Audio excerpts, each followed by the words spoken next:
Assalamualaikum warahmatullahi wabarakatuh. Selamat datang kembali di rumah ini pada episode kedua dari Langkah Pulang.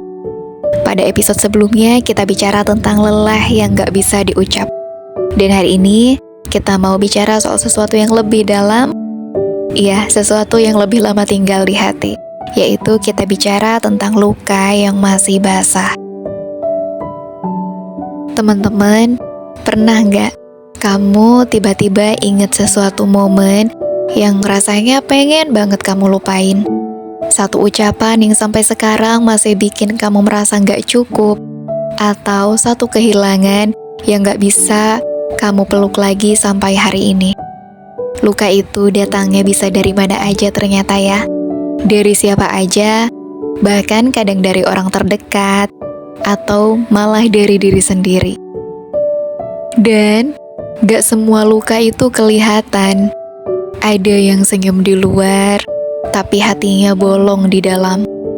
Ada yang tegar di depan orang, tapi tiap malam gak bisa tidur karena kepikiran terus. Dan yang paling sulit itu bukan dilukai, tapi menyembuhkan luka tanpa tahu caranya. Tapi teman-teman, tahu kan, dalam Islam, bahkan luka pun punya arti loh. Bahkan kesedihan yang kita pikir sia-sia bisa jadi cara Allah membersihkan hati kita sendiri. Rasulullah SAW bersabda, tidaklah seorang muslim tertimpa suatu keletihan, penyakit, kesusahan, kesedihan, gangguan, bahkan duri yang menusuknya, kecuali Allah akan menghapus sebagian dosa-dosanya.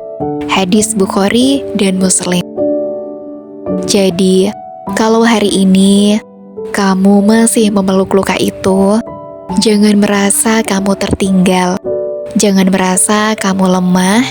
Mungkin justru dari luka itu, Allah sedang menarik kamu kembali kepadanya. Pelan-pelan aja, gak perlu langsung sembuh kan? Dan gak perlu juga buru-buru bilang, "Hai, aku udah baik-baik aja." Karena Allah tuh tahu proses kamu panjang, hati kamu yang lembut, dan kamu sedang belajar ikhlas meski gak mudah. Untuk beberapa hati yang datang kepadaku dengan membawa niat baik, tetapi mungkin pulang dalam keadaan patah, aku sungguh meminta maaf karena terus terang itu di luar kendaliku juga. Aku tidak bisa menyembuhkan semuanya dengan tangan, dengan lisan, atau dengan diriku sendiri. Tapi aku selalu memohon kepada Allah agar segera Allah memberikan penawarnya kepada kalian. Mohon dengan rela untuk memaafkan apa yang telah membuat kalian terluka jika itu karenaku.